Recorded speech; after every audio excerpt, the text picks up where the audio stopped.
Selamat malam pemirsa, One on One menjumpai Anda selama 1 jam ke depan. Malam hari ini tamu yang kami undang ke One on One dan sudah meluangkan waktunya pemirsa. Mungkin Anda tadi sudah lihat ya filler di awal tadi. Ia merupakan sarjana nuklir pada mulanya. Sempat bekerja di Jepang, kemudian beliau menjadi seorang bankir, pernah pula tentunya menjadi seorang direktur utama sebuah bank BUMN, dan kemudian beliau kita ketahui dipercaya, diberikan amanah untuk menjadi Menteri Kesehatan Republik Indonesia ketika pada saat itu mulai masuk-masuknya COVID-19 di Indonesia pemirsa. Langsung saja saat ini bersama saya sudah hadir Menteri Kesehatan Republik Indonesia Bapak Budi Gunadi Sadikin. Apa kabar Bapak? Sehat, Tisa. Sehat, Alhamdulillah. Menteri Kesehatan pasti sehat dong ya Pak ya. Pak, gini Pak, ini background pendidikan di awal, kemudian jenjang karir di awal pertama kali dari sarjana nuklir, kemudian sempat bekerja di Jepang, kalau nggak salah terus pernah juga jadi menteri salah satu bank BUMN di negeri ini, lalu kemudian menjadi Menteri Kesehatan. Itu gimana ceritanya Pak? Path karirnya semuanya keren-keren, tapi bagaimana bisa semuanya itu jadi kayak lintas industri Pak? Saya juga nggak tahu bisa jadi Menteri Kesehatan. Itu tiba-tiba dipanggil sama istana, diminta sama Bapak Presiden buat jadi Menteri Kesehatan. Waktu itu jabatan saya sebenarnya Wakil Menteri BUMN, membawahi seluruh BUMN industri seperti Pertamina, PLN, Pupuk, Semen, sama Tambang, di bawah Pak Erick Thohir. Tadi dipanggil sama Bapak Presiden, suruh jadi Menteri Kesehatan sekitar 1 minggu sebelum puncak pertamanya COVID, itu varian Alpha masuk. Nah, pada saat itu apa pertimbangan Bapak? Oke, mungkin kalau jadi Wakil Menteri BUMN sebelumnya pernah jadi Dirut Bank BUMN. Tapi kemudian akhirnya berani menerima amanah tersebut. Oke, saya siap untuk menjadi Menteri Kesehatan meskipun melihat bahwa tantangan ke depan akan menghadapi pandemi. Karena nggak berani nolak permintaan Presiden. Enggak Pak, mungkin ada alasan di balik itu semua apa kira-kira Pak? Yang Bapak lihat kayaknya nih mungkin harus ada yang dibenahi atau mungkin ada sesuatu yang ingin Bapak selesaikan. Ya, saya mikirnya kalau jadi bankir kan, apalagi dirut bank terbesar, uangnya udah cukup. Ya. Tapi kita merasa bahwa sebagai manusia biasa, amalnya yang kurang cukup. Jadi begitu pikir-pikir, wah nggak punya kemampuan, tapi celengan uangnya udah cukup, nih amal belum cukup, gimana cara ngisinya? Umur kan jalan terus kan. Kayaknya kalau kita bisa menyelamatkan 200 juta rakyat Indonesia, harusnya diingatlah sama yang di atasnya, amalnya mungkin ditambah. Jadi itu sebabnya saya masuk. Niatnya mulia ya. Investasi surgawinya Masya kurang, Allah. investasi duniawinya cukup. Udah cukup investasi duniawi, cari investasi surgawi. Itu mimpi semua orang sih Pak sebenarnya Pak. Pak, pada saat jadi Menteri Kesehatan, pada saat itu nggak punya pengalaman sama sekali, bukan seorang dokter, nggak punya pengalaman maksudnya dalam dunia kesehatan. Apa sih tantangan terbesarnya Pak? Waktu itu Bapak Presiden kasih tugasnya 2 sih. Yang pertama beliau minta cepat tangani pandemi melalui vaksinasi secepat mungkin. Nah, kemudian yang kedua lakukan transformasi sistem kesehatan nasional semaksimal sebesar-besarnya. Nah, waktu saya pendek cuma 3 tahun 9 bulan kan jadi menteri itu karena meneruskan Pak Terawan. Habis waktu 1 tahun 9 bulan buat menangani COVID, tugas yang pertama, sisanya 2 tahun ini, sisa nih berapa? 16 hari lagi 16 hari kita lagi ngeberesin transformasi sistem kesehatan Indonesia sebesar-besarnya, kata Pak Presiden Jokowi. Oke, membereskan transformasi kesehatan Indonesia itu adalah tantangan terbesar. Tapi pada saat itu Bapak sempat menghadapi resistensi nggak Pak? Dari mungkin juga suara dari masyarakat ataupun dari internal Kemenkes? Ya, pertama kan bukan dokter. Tapi kemudian saya bercanda, saya bilang, itu dari G20, Menteri Kesehatannya dokter mungkin cuma 3 atau 4. Jadi sisanya juga bukan dokter. Terus saya dibilang juga, oh ini sarjana fisika, masa jadi ngurusin kedokteran? Saya bilang, oh jangan lupa, pemenang Nobel Prize Fisika pertama namanya William Ronson, 1931, orang Jerman. Itu alatnya dipakai jutaan dokter di seluruh Indonesia. Gitu. Ada backgroundnya di situ ya, akarnya ya Pak ya. Nyambungnya di situ, fisika sama kedokteran. Tapi perbedaan terbesar Pak ketika jadi dokter, jadi di Jepang kalau nggak salah perusahaan teknologi ya Pak ya? Saya kerja di IBM Jepang, kemudian di IBM Indonesia, terus saya di perbankan 30 tahun. Saya sempat 22 bulan diminta Pak Presiden untuk beli Freeport Indonesia. Jadi waktu itu merger Aneka Tambang Timah Bukit Asam, perusahaan TBK sama Inalum, kemudian beli Freeport dan beli Vale. Apa perbedaan terbesarnya atau mungkin apa garis merahnya di antara perusahaan teknologi jadi seorang bankir kemudian jadi seorang Menteri Kesehatan yang ngurusin dunia kesehatan tentunya? Garisnya, garis benang merahnya. kesamaannya. kerjaannya pusing-pusing semua. Tapi banyak yang bisa diaplikasikan tentunya Pak ya? Lebih banyak ke management skill, ya. Leadership skill. Pada saat Bapak baru jadi menteri, itu kan COVID sudah mulai masuk. Seminggu kemudian COVID semakin menanjak. Itu bagaimana Pak kemudian untuk menangani persoalan COVID pada saat itu? Karena kan kalau kita lihat memang saat itu geraknya cepat banget. Tapi apa mungkin kendala-kendala yang pada saat itu dihadapin? Waktu itu karena nggak ngerti apa-apa, ya kita seminggu pertama kita panggil semua orang yang mengkritik Kementerian Kesehatan. Nanti itu kan Kementerian Kesehatan banyak sekali dikritik oleh publik kan. Jadi siapa yang menghujatnya paling keras, saya temuin, saya dengerin gitu. Dia hujatnya apa sih? Biasanya tuh 40% sebel, 60% tuh yang mereka kasih masukan tuh benar juga sih. Asal kita kupingnya nggak tipis gitu ya, hatinya sabar, kita dengerin. Oh 60% yang mereka kasih masukan benar. Ya udah, jadi langsung pinter kan, seminggu langsung pinter karena semua yang memberikan masukan kita dengerin. Jadi kalau sekarang dihujat ya dulu dihujatnya lebih keras lagi waktu pertama kali baru masuk, udah biasa. Terus kalau ketika mengurusi COVID-19 itu apa Pak yang hal paling berat untuk diatasin pada saat itu? Kita ngelihat bahwa COVID-19 ini bisa diatasi dengan vaksinasi. Semua pandemi itu selesai kalau ada vaksinasi. Nah, gimana cari vaksinnya? Begitu nemu vaksinnya gimana bayarnya? Begitu udah dibayar gimana mastiin vaksinnya itu bisa dikirim ke 7.000 pulau untuk 200 juta rakyat Indonesia. Begitu udah dikirim gimana nyuntikinnya? Nah itu kesulitan tantangannya tuh di situ. Pada saat itu kan ngomongin soal vaksin, banyak juga loh orang yang pada saat itu resisten sama vaksin. Mereka nggak percaya sama vaksin. Mereka mungkin berpikir justru vaksin ini nih yang bikin nanti lebih parah nih kalau kita kena COVID. Ada pemikiran-pemikiran seperti itu. Gimana waktu itu menghadapinya Pak? Orang di Indonesia sekarang tuh kita lihat survei waktu itu. Kenapa orang nggak percaya sama vaksin? Jadi sama kalau partai politik melakukan survei gimana caranya milih dia, masyarakat milih dia, kita juga lakukan survei. Gimana caranya masyarakat mau divaksin? Masyarakat itu mau divaksin, dia dengarnya dua orang. Satu, tenaga kesehatan yang dia kenal. Dua, saudaranya dia yang sudah divaksin. Jadi begitu tahu begini, ya udah kita vaksinasinya ke tenaga kesehatan dulu supaya mereka yakin, mereka bisa menjelaskan dengan baik ke masyarakat kan. Yang kedua, ya udah masif aja kita vaksinasi secepat mungkin yang mau. Karena begitu udah divaksinasi kan dia bisa cerita ke temannya, ke keluarganya bahwa divaksinasi itu nggak sengeri itu kok. Saya ada di DPR kan sempat dimaki-maki katanya ini vaksinasi ini hanya cari uang aja, kemudian nanti ada chipnya, ada apanya. Nah, iya. Tapi ternyata anggota DPR itu anaknya kena COVID? Enggak, anaknya ikut vaksinasi. Oh, ikut akhirnya mau juga ibunya. Jadi soal itu dengan cara menggunakan tenaga kesehatan sendiri ya, supaya bisa memberikan informasi juga kepada masyarakat. Tapi ada juga dari AstraZeneca sendiri Pak mengakui bahwa vaksin memang memiliki efek sampingnya. Bagaimana kemudian meyakinkan oleh dari Kemenkes sendiri untuk meyakinkan oke, ini baik-baik aja loh. Semua vaksin pasti ada efek sampingnya. Tapi efek positifnya itu jauh ratusan kali lebih besar daripada efek negatifnya. Jadi kita bisa tanya, takutan meninggal apa takutan demam? Gitu. Takutan mencret apa takutan wafat? Gitu. Orang biasa takutan wafat, jadi udah vaksinasi.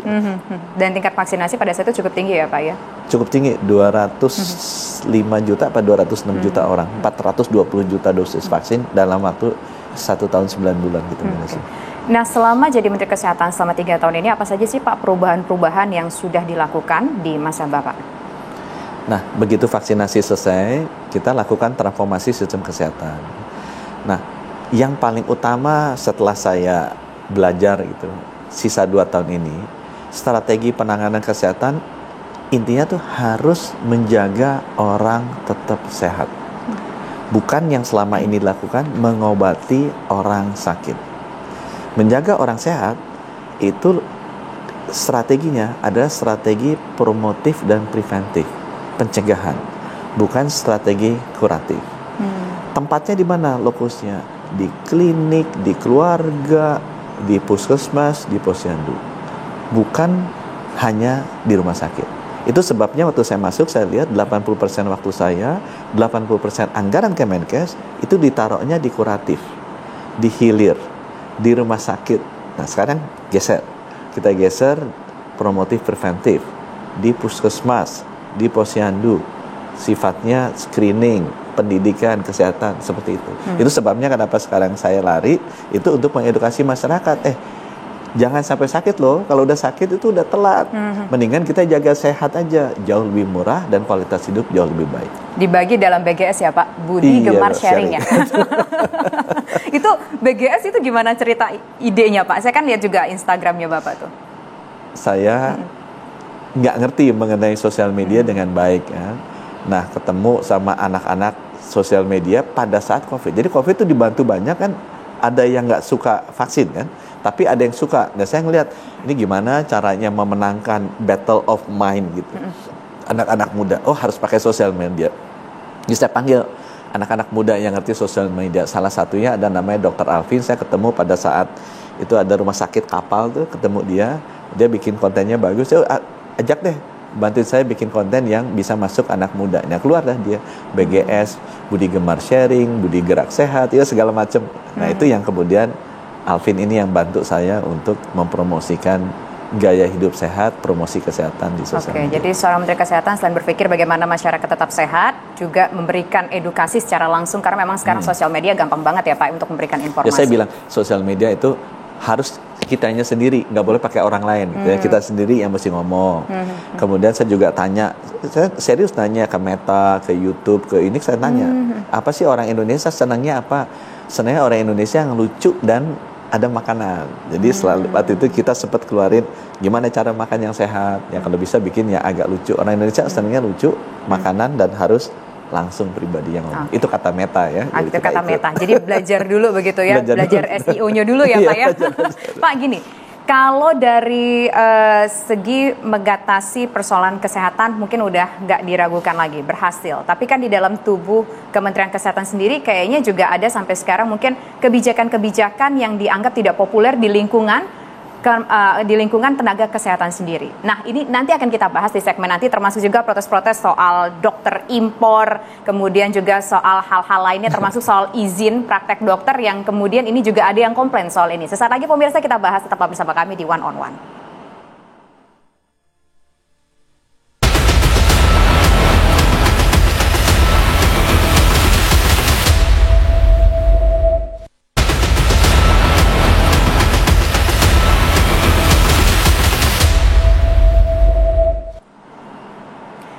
Terima kasih pemirsa Anda kembali bersama kami di One on One. Pak Budi, di zaman Pak Budi ini ada revisi Undang-Undang Kesehatan. Ini juga jadi kontroversi di kalangan internal pelaku dunia kesehatan sendiri. Salah satunya adalah soal dokter impor. Apa urgensinya Pak? Kita ngeimpor dokter. Jadi waktu suruh transformasi sistem kesehatan nasional, kita buat kan strateginya. Jadi ada 6 tuh. Transformasi layanan primer, puskesmas posyandu. Yang kedua, transformasi layanan sekunder, rumah sakit. Yang ketiga, transformasi sistem ketahanan kesehatan, vaksin, alkes, obat-obatan. Yang keempat, transformasi sistem pembiayaan kesehatan. Ini yang keuangannya, pembiayaannya. Kelima, transformasi SDM kesehatan. Nah, ini yang ada dokter asing. Yang keenam, transformasi teknologi kesehatan. Ada information technology, bioteknologi. Ini masing-masing ada 10-15 program utama.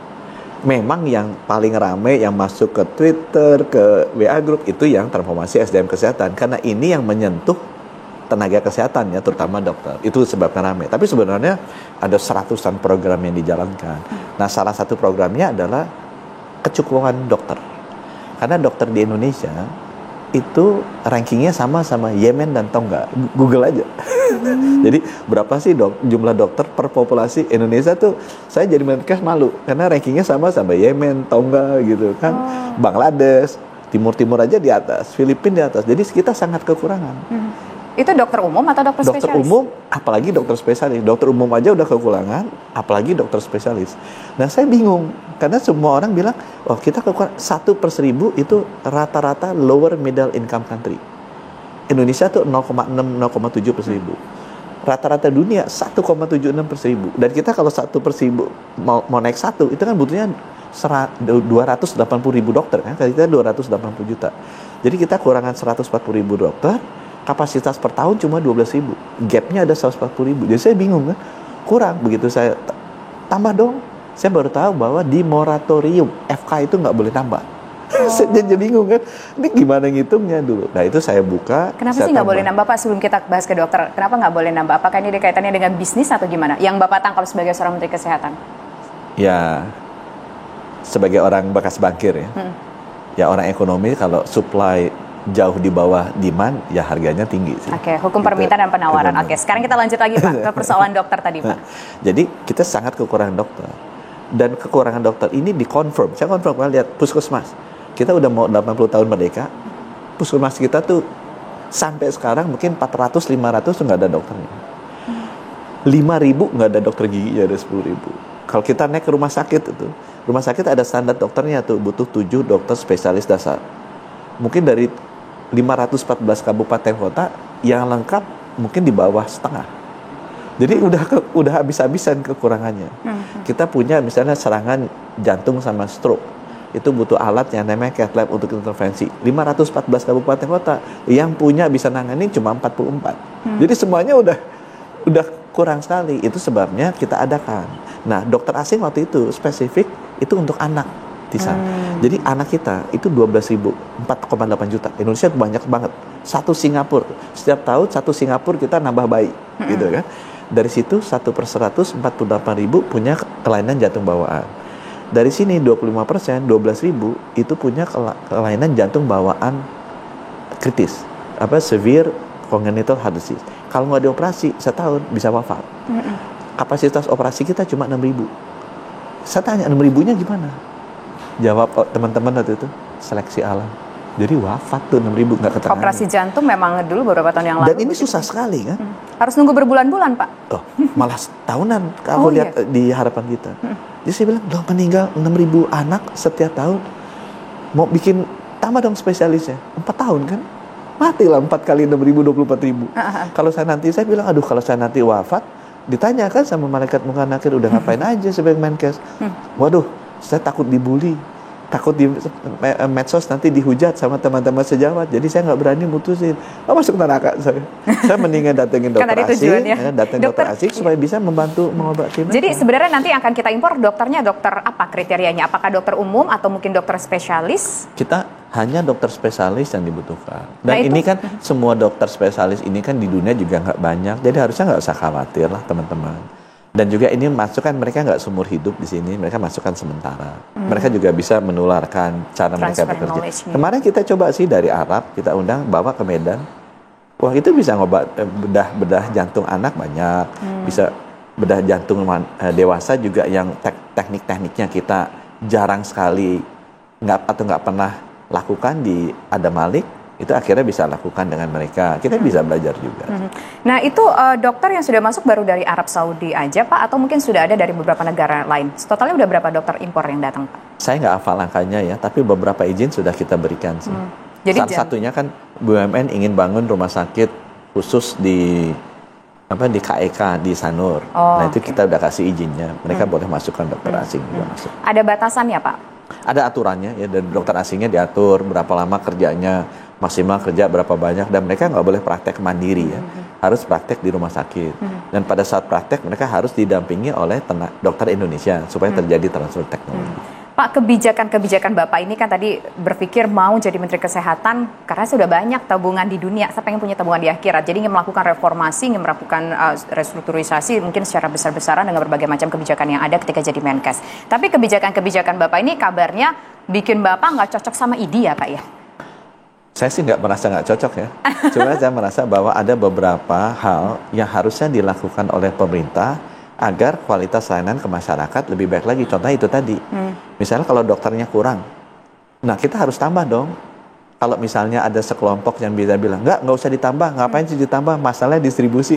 Saya kan garuk-garuk kepala, gimana caranya masalah distribusi udah jelas kurang dari setengahnya. Tapi gitu. Itu distribusikan di rumah sakit besar ya Pak ya? Nggak, maksudnya kita ada yang bilang masalah kita bukan masalah kekurangan dokter, masalah distribusinya terlalu banyak di Jakarta. Nah, aku bilang, nah yang ada cuma setengah dari yang dibutuhkan, kita mau distribusi apapun, minta malaikat distribusi juga tetap aja kurang, gitu kan? Nah hal-hal seperti itu yang mungkin ada orang yang nggak suka ya, karena tadi kan ada prinsip supply demand tadi. Tapi gini deh, soal dunia kesehatan kita sampai saat ini mungkin kita masih melihat banyak bahwa negeri tetangga aja, Malaysia punya Penang, itu banyak orang Indonesia yang berobat ke sana. Alasannya lebih murah dan di situ katanya dokternya bagus-bagus. Apakah itu juga jadi kayak alasan ataupun latar belakang untuk mengimpor dokter, Pak?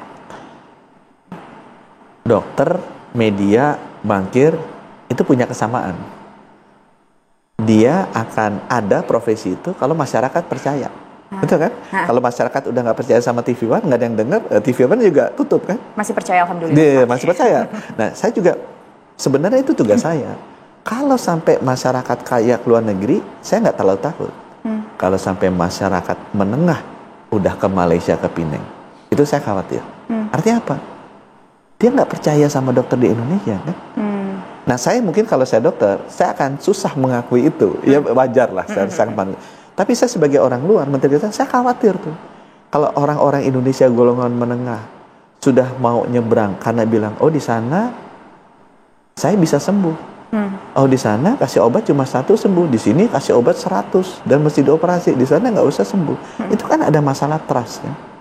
Nah kalau ini nggak kita tangani dengan baik, nanti profesi ini akan kehilangan kepercayaan publik. Itu yang saya bilang harus hati-hati. Nah itu sebabnya kita benar-benar harus memperbaiki diri, introspeksi. Mungkin nggak seneng kan orang diberitahu bahwa harus memperbaiki diri. Tapi saya sebagai orang luar dengan niat tulus bilang, nggak bisa begini. Kita harus segera memperbaiki sistem kesehatan kita sehingga orang-orang masyarakat Indonesia percaya kembali, merasa lebih nyaman untuk dirawat di Indonesia. Oke. Kalau itu kan kaitannya mau membangkitkan trust masyarakat Indonesia supaya udah jangan berobat di luar negeri, Indonesia juga kita berobatnya bagus gitu. Tapi ada nggak Pak hitung-hitungan sebagai bankir begitu? Dulunya sebagai bankir, hitung-hitungan berapa sih uang yang keluar kalau orang banyak kan berobat ke luar negeri sejauh ini? Sudah ada datanya? Ada 100 triliunan. 100 triliun. Itu jadi kalau saya bilang ke teman-teman dokter, kalau kita bawa dokter-dokter asing gitu kan, sehingga membuat kepercayaan masyarakat yang keluar tadi balik. Kan seenggaknya 50 triliun aja balik, itu dibagi-bagi buat kita bersama kan bagus sebenarnya dari sisi income. Nah Pak, terus kalau misalkan bicara soal kebijakan lainnya juga yang dirasa mungkin agak kurang populer bagi kaum internal, mungkin juga yang terkait di sana adalah soal izin STR. Dulu kan harus diperpanjang sekian periode tertentu, tapi sekarang katanya bisa berlaku selamanya. Ini kan juga katanya dapat resistensi ya Pak ya? Jadi izin STR dulu banyak dihujat karena mau dibikin seumur hidup dan diambil Kemenkes. Ya. Sekarang semuanya senang. Cuma kalau senang mereka nggak muji, mereka diam. Tapi saya udah ketemu sama banyak dokter di daerah-daerah. Semua senang karena STR seumur hidup dan dipegang Kemenkes. Karena lebih cepat, lebih transparan. Digital dapat. Yang sering dikritik, SIP. Dulu kan dihujat. Sekarang kalau ditanya dokter dari bawah, seneng. Kenapa? Nggak usah butuh rekomendasi dari organisasi profesi. Nggak usah bayar-bayaran yang nggak jelas untuk dapetin SIP. Nggak usah kalau masuk daerah tertentu butuh rekomendasi dan dihambat-hambat. Mereka senang semua. Cuma dulu menghujat, sekarang tidak memuji aja. Tapi kalau ditanya senang. Apalagi dulu ada satuan kredit profesi untuk pembelajaran. Kenapa ditarik Kemenkes? Sistemnya jelek. Sekarang begitu udah diperbaiki, semua dokter di Papua bisa belajar tanpa harus datang ke Jakarta dan jauh lebih murah. Seneng kalau aku tanya orang-orang. Ya, tapi yang diingat adalah yang dulu. Sekarang kita mau merubah kolegium. Nah, itu sekarang lagi dihujat lagi. Tapi kalau saya bilang, kita melakukannya nggak ada konflik of interest kok. Saya ingin melakukannya demi kepentingan masyarakat. Tapi saya bilang juga ke teman-teman bahwa tenaga kesehatan, tenaga medis, saya direkrut Pak Jokowi itu yang milih 280 juta loh. Jadi mohon maaf, kalau saya ada pertimbangan misalnya 280.000 ini tenaga medis sama 280 juta masyarakat, saya akan cite kepentingannya ke 280 juta. Jadi mungkin yang 280.000 agak merasa kurang senang, mohon maaf. Karena saya terpaksa memihak ke yang 280 Jadi sebenarnya juta. Dokter sendiri, kecuali dalam tanda kutip organisasi kedokteran, ini seneng ya sama kebijakan yang Bapak buat ya? Nggak ada Mbak itu. Tisa bisa tanya, mana STR seumur hidup ya seneng semua. Karena nggak perlu ngurus bolak-balik ya Pak ya? Nggak balik, nggak urus bayarnya juga cuma sekali aja seumur hidup. Ya seneng dan cepet, ngurusnya langsung digital kayak QR code. SIP juga surat izin praktek, satuan kredit profesi buat pendidikan yang juga dulu mesti dikumpulin, mesti bayar sampai puluhan juta, ratusan juta, sekarang jauh lebih murah. Oke, nah selanjutnya kalau masalah dokter, no issue. Ada rencana untuk impor dokter yang tadi sudah disampaikan pemirsa, apa pertimbangannya? Kemudian juga soal STR ini sudah terjawab. Tapi satu lagi nih Pak, soal katanya harga, saya baca sebuah artikel, harga obat di Indonesia itu sangat mahal, 5 atau 6 kali lipat dibandingkan dengan negara, katakanlah misalkan India. Bagaimana tanggapan Bapak sebagai Menteri Kesehatan? Tapi nanti dulu dijawab usaha jeda berikut pemirsa. Kami kembali sesaat lagi.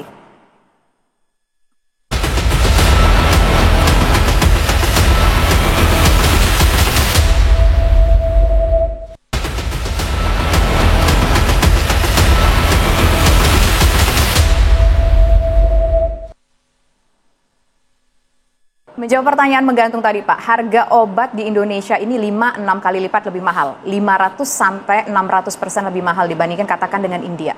Itu kenapa Pak bisa begitu Pak? Jadi itu mulai dari Pak Presiden tanya ke saya. Jadi saya lakukan riset dong karena permintaan Bapak Presiden.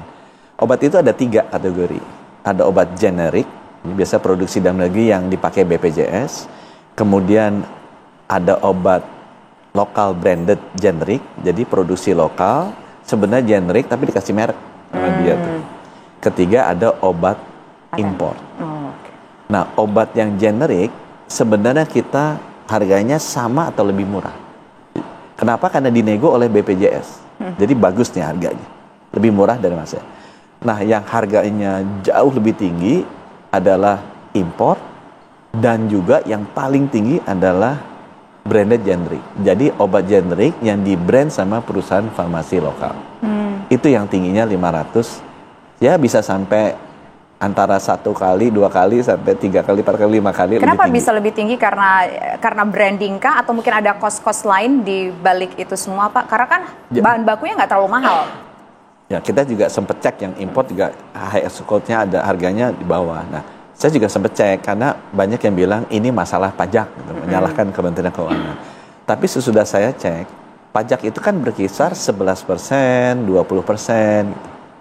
Sedangkan ini kan bedanya sampai 400%, 500%. Kok sebagai seorang bekas bankir, ya, kita ngitung nih nggak masuk nih. Masa nambah 11, 4, atau 20%, kok ini bedanya jadi 300, 400. Sisanya kemana nih 200, 250? Kita kejar, interview, panggil pabrik obatnya. Yang paling besar adalah biaya marketing and education expenses. Bentar. Marketing and education expense. Itu marketing maksudnya gimana? Kan kita jarang lihat iklan obat di majalah, atau mungkin lihat iklan obat di TV, itu kan jarang banget. Kecuali emang obat-obat yang dijual bebas di pasaran gitu. Tapi kan kalau obat-obat yang dokter kan kita nggak pernah lihat Pak. Harus ada resep dokter bahkan. Bisa ada teman dokter nggak? Ada. Pernah cerita nggak mengenai Waduh, marketing? Kok jadi saya ini wawancarain? Saya mau dengar suara Bapak nih.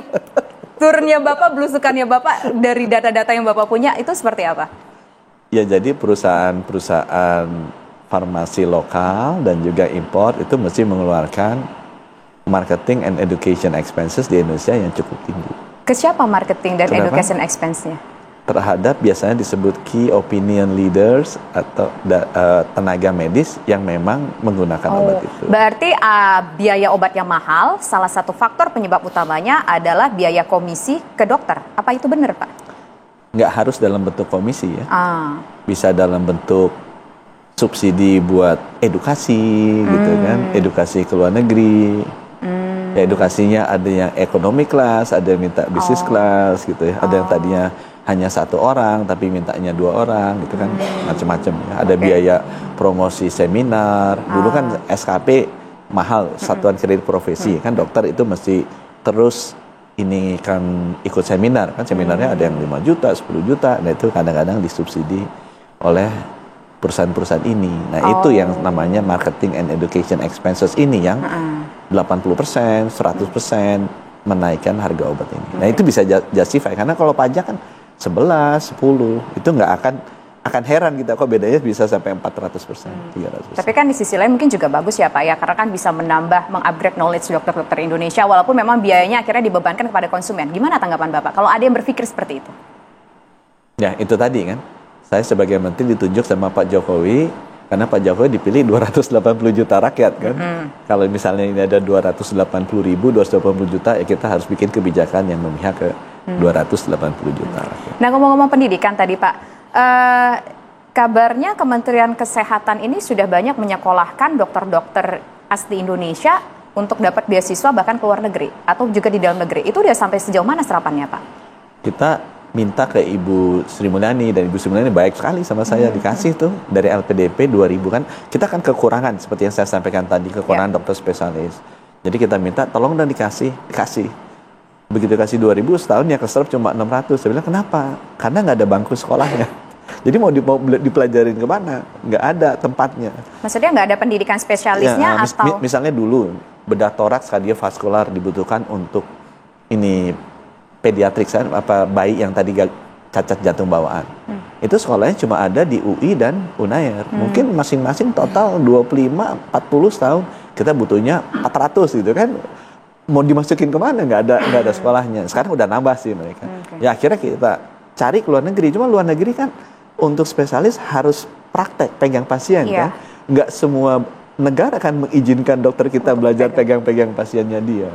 Nah itu yang buat susah. Jadi dengan beasiswa yang sebanyak itu penyerapannya rendah. Dan karena tempat di sekolah kita tuh sangat terbatas, ya kita coba lobby. Akhirnya dapat sih, Jepang dapat 20 gitu untuk jantung, Cina dapat 90, India dapat, Malaysia dapat. Jadi kita kirim ke luar negeri orang-orang itu. Oke. Sebetulnya kalau kebutuhan spesialis yang paling banyak dibutuhkan di Indonesia ini spesialis apa dong Pak? Ini, saya melihatnya dari kebutuhan masyarakat, balik lagi ya, perspektifnya ke 280 juta orang ini. Kita paling banyak meninggal stroke, 300.000 per tahun. Meninggal nomor 2 jantung, 250.000 setahun. Nomor 3 cancer, 234. Nah kita butuh spesialis-spesialis yang bisa melakukan layanan pengobatan stroke, jantung, sama cancer. Nah ini kurangnya ribuan. Karena misalnya stroke sama jantung, itu kan mesti kalau dia cepat ditangani, ada golden periodnya 4-5 jam, dia tuh 90% bisa sembuh atau nggak cacat. Nah, artinya kalau 4-5 jam, kita mesti punya dokter spesialis ini di 514 kabupaten kota kan. Nggak mungkin orang kena serangan jantung di Sukabumi dibawa ke Bandung. Terlalu jauh kan. Harus Sukabumi dibawa ke Sukabumi aja. Nah, kita udah ngitung, itu kurangnya ribuan. Kita kan udah impor dokter, sudah ada yang masuk nih Pak, beberapa dokter dari Arab Saudi tadi Bapak bilang gitu datang ke Indonesia. Tapi kalau seandainya nih ada orang warga negara Indonesia sekolah ngambil kedokteran di luar negeri atau berencana mau ngambil kedokteran di luar negeri, ketika sudah selesai masih bisa nggak atau sudah bisa belum? Kalau dulu kan nggak bisa, udah bisa atau belum ini untuk berpraktek dulu banyak di sekali Indonesia? mau masuk, cuma kan susah karena mungkin dianggap lulusan luar negeri nggak boleh masuk. Saya punya teman sendiri lulusan sekolahnya bagus, saya lupa di mana ya. Sekolah terkenal lah kedokterannya di istana. Mau masuk sini kan dipelonco dulu yuk. Nggak ada malaria di Amerika. Pergi dulu ke Papua 2 tahun. Dia bilang, bercanda, saya udah super spesialis di sini masih digituin juga. Akhirnya nggak jadi masuk. Nah itu kan sekarang udah kita hilangkan. Dengan undang-undang yang baru kan nggak ada lagi hambatan-hambatan seperti itu. Saya kemarin dari Jerman di Berlin, banyak dokter Indonesia yang mau balik. Cuma mereka dulu kan merasakan kesulitan. Nah sekarang udah jalan nih, udah ada beberapa dokter diaspora lulusan Jerman yang udah mulai praktek di Indonesia. Ada 3-4. Berarti sudah bisa sekarang Pak ya? Itu sebenarnya lebih sustain tuh. Karena kalau dokter asing kan masuk paling dia tahan sebentar lah. Tapi kalau orang-orang Indonesia ini, karena memang kita sekolahnya sedikit sekali di Indonesia. Ya udah kita kirim ke luar negeri, belajar di sana, nanti balik lagi. Dan itu kita permudah. Dulu kan dipersulit. Sekarang justru kita permudah supaya mereka persaingannya sehat lah. Dan kita juga melakukan remodeling dari pendidikan dokter spesialis yang dulunya berbasis universitas, sekarang berbasis rumah sakit. Nah itu juga membuat ini bisa lebih banyak karena jumlah rumah sakit itu jauh lebih banyak dibandingkan jumlah fakultas kedokteran. Nah ini tadi Bapak juga ngomong soal perpeloncoan. Beberapa minggu yang lalu kita dengar Pak ada kasus perpeloncoan di salah satu universitas untuk untuk peserta PPDS yang sampai akhirnya mungkin peserta tersebut menjadi stres, depresi, dan memutuskan untuk bunuh diri. Soal ini bagaimana Bapak melihatnya? Apakah dari dulu ini emang sudah jadi sebuah momok, perpeloncoan, harus bayar ini, harus bayar itu, yang nggak ada kaitannya sama sekali dengan edukasi? Dari dulu ini sih. Saya yang kejadian di sana adalah event ketiga. Sebenarnya saya dulu udah pernah kejadian. Saya dengar banyak sekali kan, orang nyampein. Udah saya panggil, yuk jangan lakukan ini. Ya nggak didengar juga. Akhirnya satu saat yang kali kedua kejadian di Medan rumah sakit saya, mukul gitu kan. Begitu lihat kenapa mukul si PPDS-nya, karena dia stres, depresi. Jadi dia pukul intinya si pasiennya. Habis itu saya keluarin instruksi menteri keras gitu ya. Kemudian Kompas juga melakukan survei, kelihatan bahwa ini terjadi. Nah, jadi udah mulai naik itu. Tapi tetap aja kejadian juga. Nah, terakhir kan kemarin sampai ada yang meninggal. Ya udah, ini kita bawa ke ranah hukum. Jadi udah kita disiplinkan dengan agak keras supaya ada efek jerahnya. Karena banyak PPDS, kan kita belajar dari Amerika sekarang, standarnya pendidikan hospital. Salah satu yang mereka bilang apa? Itu harus diukur resmi. Bener. Kemenkes kan kita lihat tuh kejiwaannya depresi apa enggak dia. Sehingga terbuka. Yang dia harus diukur juga saya akan lakukan sekarang, yang mundur. Jadi banyak PPDS ini masuk, ditekan, suruh mundur. Nah itu nggak pernah, nanti akan saya audit. Dia mundurnya kenapa? Kalau ditekan kan kemarin ada tuh masuk ke TV, masuk ke Deddy Corbuzier, dia disuruh mundur, ditekan akhirnya dia mundur. Nah itu harusnya diperiksa. Kan saya nanti akan periksa. Setiap fakultas kedokteran, pendidikan prodi spesialis yang mundur, yang namanya mundur akan saya panggil. Kita akan periksa penyebabnya dia mundur kenapa. Dari situ akan kelihatan, oh ya karena ditekan. Mal, sekarang ada lagi satu di, saya udah ngomong begini, kejadian lagi di Sulawesi itu satu rumah sakit satu FK ya depresi, kemudian udah mau bunuh diri. Tapi untung kita sempat ketangkap duluan sebelum dia bunuh diri, kan sistemnya kita kan sekarang udah bisa ngelapor. Udah kita datengin confirm. Kita kasih tahu keluarganya cepat datang karena dia orang Jakarta yang sekolah di sana. Kebetulan dia minoritas, biasanya ini terjadi ke kaum minoritas. Dia minoritas, datang ke sana, confirm. Jadi keluarganya juga udah bisa nangani. Sebetulnya itu sudah sebuah budaya yang berlangsung selama bertahun-tahun atau gimana sih, Pak? Udah puluhan tahun itu. Ya itu harus diberhentiin, udah nggak saatnya lagi. Kenapa nanti itu kan bisa terjadi, akan, Pak? Gimana kita mendidik seseorang yang harusnya berempati ke pasiennya dengan cara ini, aku rasa hasilnya bukan orang-orang yang berempati ya, karena sistem pendidikannya mesti diperbaiki lah. Tapi dengan ini kita tegas, rumah sakitnya kan sebagian besar rumah sakit saya juga. Ya, saya bilang udahlah jangan, kita harus putus. Sekarang adalah saatnya kita putus. Nah, selanjutnya pemirsa, ini juga cukup menarik perhatian masyarakat beberapa waktu yang lalu bahwa sistem kelas 1, 2, dan 3 untuk BPJS ini dihapuskan. Sudah ada uji cobanya di beberapa rumah sakit sampai kalau nggak salah pertengahan tahun depan ya Pak ya. Nah, seperti apa? Lebih persisnya ngaruh nggak sih nanti ke iuran BPJS-nya? Terus pemirsa, kira-kira apakah pelayanannya ada khusus begitu yang tentu sudah sesuai dengan standar Kementerian Kesehatan? Kita akan kembali sesaat lagi.